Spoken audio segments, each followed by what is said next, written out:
Buenos días, profesor, alumnos todos. Vamos a presentar el tema de maternidad subrogada del caso preciso de Ricardo Morán. Somos los integrantes del grupo 7 y pasaremos a hablar de la presentación del caso. Este caso está dividido en 4 puntos importantes. Ricardo Morán, como todos lo conocen, es un ciudadano peruano perteneciente a la cultura LGTB que desea tener hijos biológicos. Por este motivo viaja a Estados Unidos, es un sitio donde que se permite la maternidad subrogada, cosa que no está regulado en el Perú. Ricardo Morán adquiere un contrato de maternidad subrogada y cumple su sueño. Sin embargo, regresando al Perú, afronta un dilema ético por acogerse a este método y por la idiosincrasia que tenemos acá en el país. Pasaremos a la evaluación del caso y le doy paso a mi compañero a ver con el tema 1 de la persona en la acción humana. Bueno, buenos días con todos. Voy a presentar el primer tema, que es la persona en la acción humana. Primero empecemos definiendo qué es la persona. Según Aristóteles, la persona es un animal racional.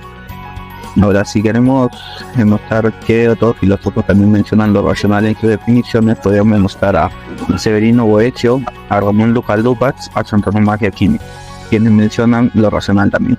Entonces, ¿qué podríamos concluir de todo esto?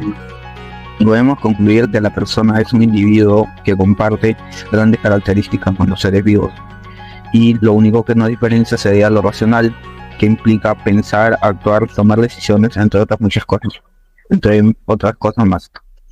Bueno, ahora vamos a pasar a definir qué es la dignidad humana. Según José Ortega y Gasset, es el valor que tiene cada ser humano. Esta se divide en dos: dignidad ontológica y dignidad moral.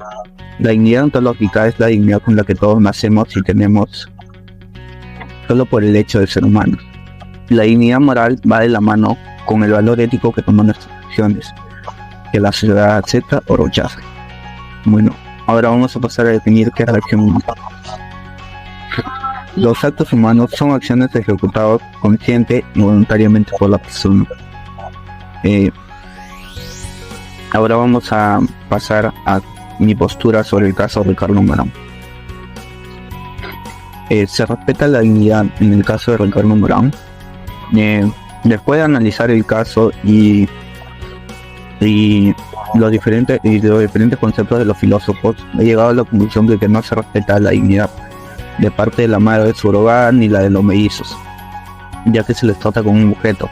Y si mencionamos un filósofo que nos podría dar información sobre esta parte, podríamos mencionar a Immanuel Kant, que menciona que la humanidad misma es una dignidad y que el hombre no puede ser tratado por otro hombre como un simple medio o instrumento.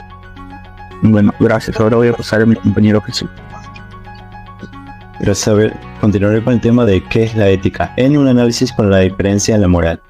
Pero, ¿por qué hablamos de la moral cuando queremos referirnos a la ética? En la definición de la ética se establece que este viene a ser un pensamiento, una reflexión o un análisis de la moral para comparar el bien y el mal de estas acciones.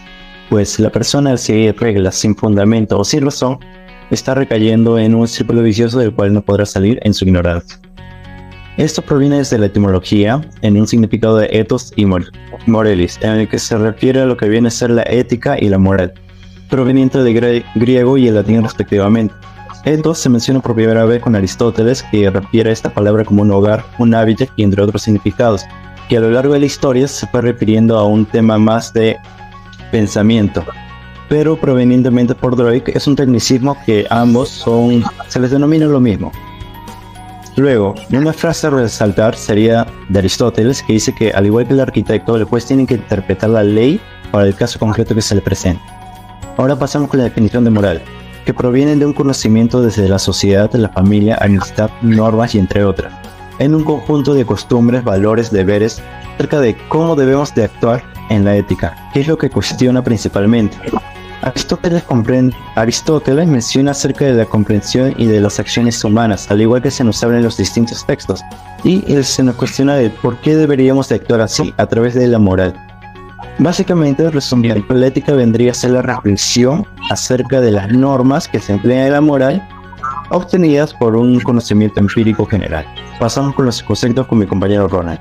Voy a empezar a explicar los conceptos éticos y bueno, uno de los conceptos según la perspectiva de Kant, que su teoría filosófica nos habla sobre la dignidad humana Y nos preguntamos acerca del caso: ¿es la maternidad subrogada compatible con el principio de la dignidad humana? Según la teoría filosófica de Kant, las personas en sí somos fines y no deberíamos ser tratados como medios para cumplir otro fin. Esto es según la perspectiva de Kant, y la maternidad subrogada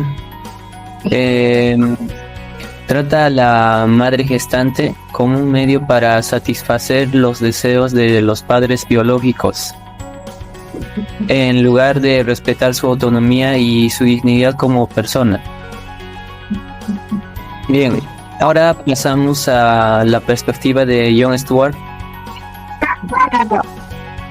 La teoría filosófica de Jon Stewart nos habla sobre el utilitarismo y la maximización del bienestar en general.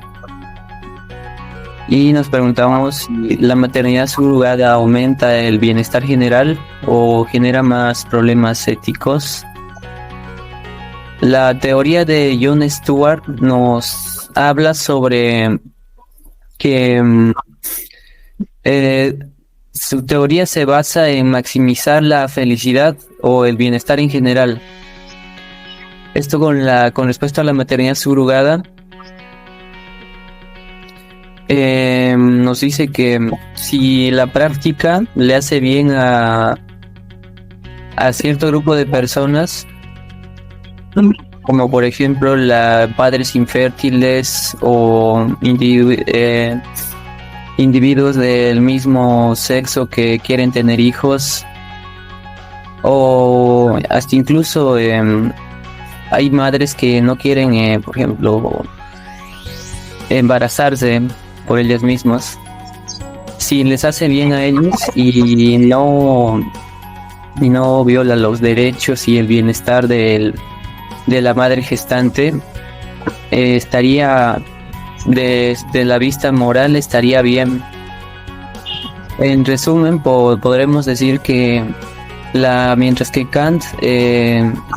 la teoría de Kant habla de la dignidad, con respecto a la maternidad subrogada estaría mal moralmente. La teoría filosófica de Jon Stewart Mill estaría apoyando a la maternidad subrogada, ya que es un bien general. Eso sería todo por mi parte. A continuación, mi compañera. Ya. Bueno, continuando, pasaremos a hablar acerca de la conciencia moral. Los implicados en el caso la tuvieron. Antes de responder esa pregunta, pasaré a dar una breve definición. Según Cifuentes en su libro La ética en 100 preguntas, nos la define como la capacidad que tienen los seres humanos para poder discernir entre una buena o mala acción. Es decir, mediante nuestro uso de razón, poder diferenciar entre la bondad o maldad que conlleva realizar un acto libre. Además nos menciona que si bien esto surge dentro de cada uno, esto se nutre a base de fuentes morales, las cuales vienen ancladas en la sociedad y en la historia. Para que ya sabemos qué es la conciencia moral, pasaremos a responder la pregunta. En esta oportunidad solo tomaremos de implicados a Ricardo Morán y a la madre portadora, debido a que los menores todavía no cuentan con razón, por lo tanto no son libres y no cuentan con conciencia moral. Entonces, basándonos a las definiciones que nos da Cifuentes en su libro La ética en 100 preguntas y Sabater en su libro Ética para Amador, en la cual nos menciona palabras que se relacionan con la conciencia moral, las cuales podemos conectar con el caso que estamos viendo. Las palabras referidas son responsabilidad, la cual la define como de tomar en serio la libertad y asumir los resultados que dan nuestras acciones. Remordimiento, el cual viene a ser el descontento con nosotros mismos al haber empleado mal la libertad. Lo irresistible, el cual lo define como la palabra que se usa para querer dimitir y excusarse de la responsabilidad de un acto. Con 0.50, llegamos a la conclusión de que Ricardo Morán y la madre portadora tuvieron un buen uso de conciencia moral al haber tenido en cuenta la responsabilidad de sus acciones, de tal manera no sintieron ningún remordimiento, pues hicieron un buen uso de su razón a diferenciar entre una buena o mala acción, y además no justificaron sus acciones definiéndolas como actos irresistibles. De esta manera se cumplió con todas las partes acordadas en el contrato establecido, llegando el bienestar de ambas partes conlleva a un buen uso de conciencia moral. A continuación hablará mi compañera Tania. Ahora veamos el caso desde la perspectiva de los principios, valores y virtudes. Para empezar, ¿qué es un principio? Los principios son la manera en que se espera que tomemos decisiones y también nos comportemos. Puede variar de acuerdo al contexto, la religión, las creencias y los valores de cada uno. Entonces, ¿qué son los valores? En términos generales, son lo que nosotros consideramos importantes. Desde el amor hasta la justicia, son los ideales que guían nuestras acciones y decisiones. Por su lado, la virtud, según Aristóteles, es un modo de ser selectivo, siendo un término medio relativo a nosotros, determinado por la razón y por aquello por lo que decidiría un hombre prudente. Es decir, la virtud es el desarrollo de un buen hábito, que siempre busca el equilibrio y evita los vicios. Ahora veamos los 4 valores que encontramos presentes o ausentes en el caso. Bueno, la voluntad.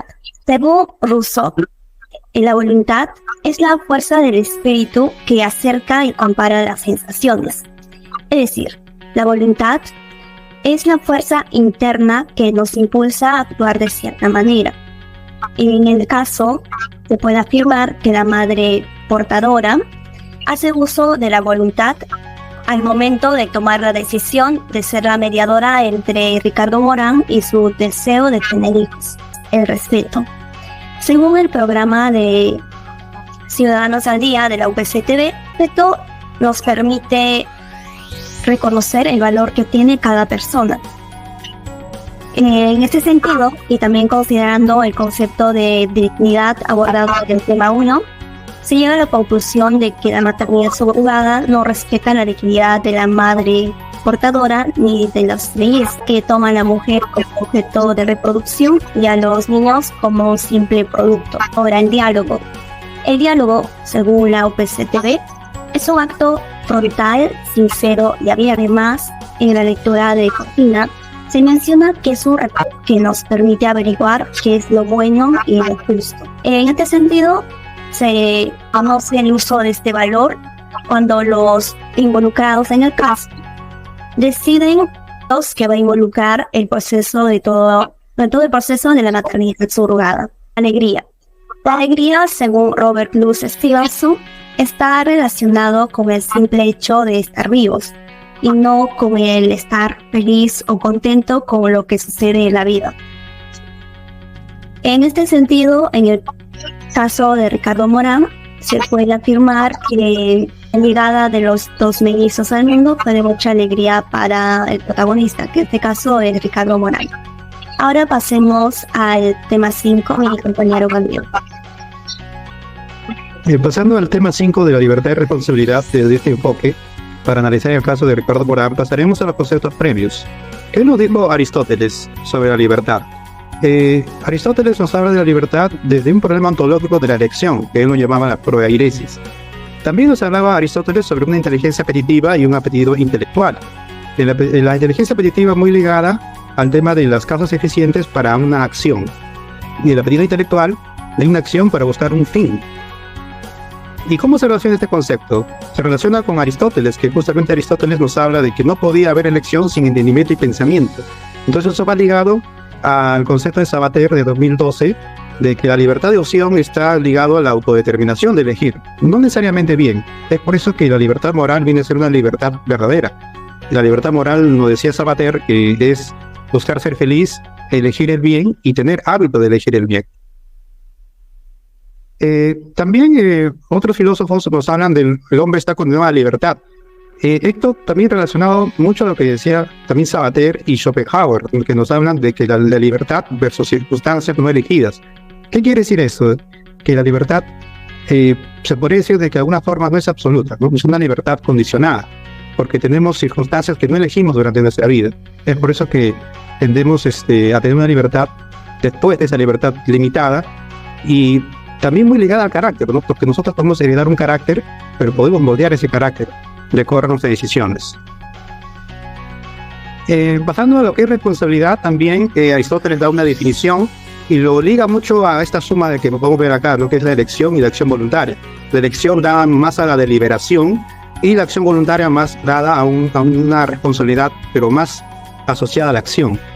En su conjunto viene a ser una responsabilidad mucho más compleja, por eso dice la teoría compleja de Aristóteles, y en ahí podemos también nosotros ya relacionar la responsabilidad con la libertad. Podría decirse que son del mismo peso. Y también se refuerza con Mahatma Gandhi, que nos habla de responsabilidad social, y en esa responsabilidad social ya liga bastante todos los conceptos, ¿no? Y Mahatma Gandhi también decía de que la causa de la libertad se convierte en burlas y el precio a pagar es la destrucción de quienes debería disfrutar. Entonces, muy ligada a esto de responsabilidad social. Y finalmente, para hablar de la clasificación de las responsabilidades, voy a apuntar más a lo que es responsabilidad jurídica y moral. ¿Por qué? Porque justo va a estar ligada al análisis del caso. Para mí, en este caso, no hubo una libertad moral y a la vez no hubo una responsabilidad moral, tanto de Ricardo Morán como de la madre subrogada como de la agencia.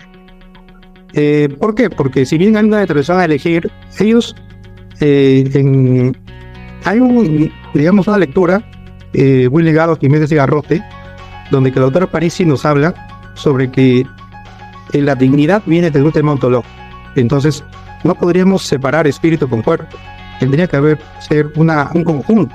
Entonces, es lo que quiere decir de que los seres vivos son desde que son embriones, y entonces no podemos llegar a un punto de cosificar embriones, cosificar fetos.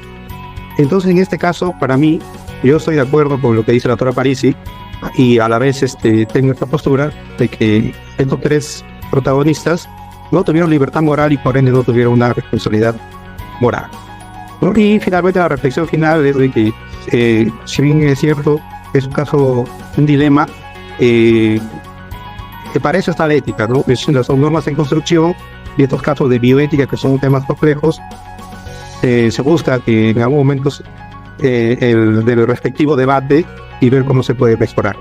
Muchas gracias, profesor.